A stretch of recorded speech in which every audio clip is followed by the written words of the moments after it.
Look, everyone's talking about the new liquid glass design. I know, super controversial, and all this hubbub. Yeah, subscribe for more fancy words. The new iPadOS update has kind of gone under the radar when it's actually the best update. I mean, Apple took iPadOS and made it next level, more macOS-like, and not just on the iPad Pros or Airs, even the budget iPads, the base iPads, 9 Gen, 8 Gen, 10 Gen, they're all getting these features. What we gonna do about it? Shake your body. What we gonna do about it? Shake. What we gonna do? Look, let's get the controversial stuff out of the way. iPadOS 2 gets the new liquid glass design everywhere, but this video is not about that. This is more about the practical features, the really useful changes, and the number one biggest change is the multitasking feature. Oh, so this is pretty interesting. See, now when you open an app, you can resize it by just dragging it from the corner and you can just put it in a window like this.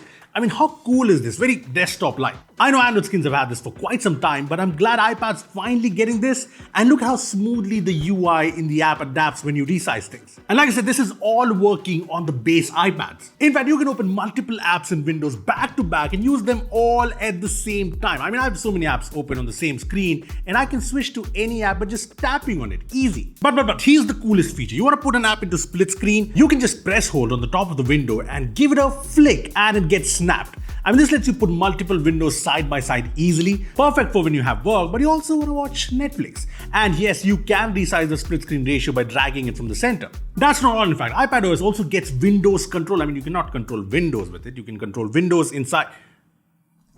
Look, I'm talking about these red, yellow, green buttons to close, minimize, and expand a window. Yeah, proper macOS feels, but just like macOS, you get these options to snap any window wherever you want. I mean, you can put apps in whatever corner you want, and you can have a total of 4 apps open in split screen at the same time. And if that's not enough, you can even open more apps on the same screen. Just swipe from the bottom to go to the dock and open any app you want. And if you don't have an app in the dock, swipe up from the bottom, open the app of your choice, and resize it into a floating window. All cool. Now, I know this looks a bit cluttered with all these apps, and that's where Expose comes in. No, not that Himesh movie. Expose feature. So all you have to do is just swipe and hold from the bottom and tap the app you want in the front. Do this and all the windows will fall back into the same place and the app you just tapped will come to the front. This is actually useful. iPadOS 26 also brings background tasks. Yes, it's insane that iPads haven't had this. I mean, this lets you run tasks in the background, and this is what multitasking is. And again, insane that iPads did not have this. Yep, these new multitasking features in the iPadOS 26 update make the iPad, especially the base iPads, feel more like pro. And you know what? There's another good news. Stage Manager is finally here on base iPads. So all you have to do is head to Settings, go to Multitasking and Gestures, and select the Stage Manager option. Now you can work on multiple apps and all the app windows will be sorted on the left side here, so switching between apps is easy AF. I mean, not everyone is a big fan of Stage Manager, but I'm just glad Apple cared enough to bring it to the base iPad. Plus, all of these features work really well even when you have a keyboard and touchpad connected, say resizing app windows or the new Windows controls. And here's a big update. The cursor too now looks like an actual pointer, not a weird dot which was just strange.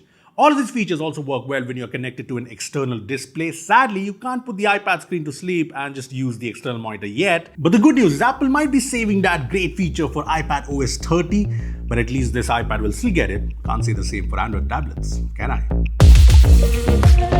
Another thing that takes the iPad closer to the Mac is the new Files app, which is a lot like Finder on macOS. I mean, in the new Files app, you can now have multiple columns like size, kind, date modified, created, last open, etc. and even resize and rearrange these columns as per your liking. Even the folders are now collapsible, which means that you can just tap the arrow to view all the files in a folder like this. You don't have to open each folder to view all the files. You can also change the colors of the folder. Just hold on it and select the Customize Folder tag. You can add a tag to change the color of the folder, no dots now. You can even add an emoji to it, for when you have multiple folders of the same color. But here's my favorite feature from the Mac. You can now add folders onto the dock. Just tap and hold on any folder and just select Add To, and then use the dock option. You can also just drag a folder from the Files app and drop it in the dock. Yes, just like Finder on macOS. And this lets you see your recent files with a tap from the dock, and you can even drag and drop files to different apps from right here. Perfect for, say, video editing. Just drag the file and drop it. Apart from this, the Files app also lets you select the app in which you want to open a file, tap and hold, select the Open With option, and pick the app you want. No more using the Share option for this, which is just strange. iPadOS is also getting the option to change the default app for different file formats, which is not here yet, but it's coming. Another macOS feature that has arrived in the iPads now is the menu bar. Look, for people who don't know, I'm talking about this bar on the top that shows you all the settings and options in an app. And on the iPad, it's hidden, but you can just swipe down and access it. Now, it's not the same identical menu bar as on the Mac, but it's useful. And for example, in Safari, you get all the options in the File tab, you get the different settings, but it's more useful in something like Preview, where you can export images in different formats, which is something we all use all the time. You can rename them or even customize the toolbar. And that brings me to the fact that the Preview app is finally here on iPadOS. I mean, it was super useful on the Mac, it's super useful here. I mean, you can use it to annotate images, scan documents, autofill PDFs. Yeah, no third-party apps required now. And this is also great if your work requires you to sign documents often. You can even add a new blank image and sketch on it. Yep, it'll finally help you put the Apple Pencil to good use.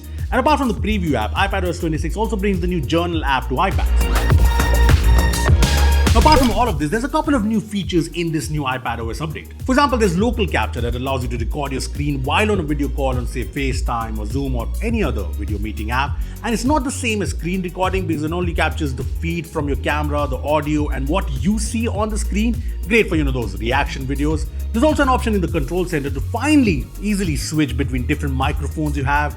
And what's more useful is the voice isolation feature from iPhone coming to iPad, which cuts down the background noise and enhances the vocals. Very useful. Look, I can all say what you will about the iPads, but people have always kind of preferred the iPad over Android tablets because of their reliability, their longevity, and this new iPadOS update just fixes a lot of the problems we had with the iPad.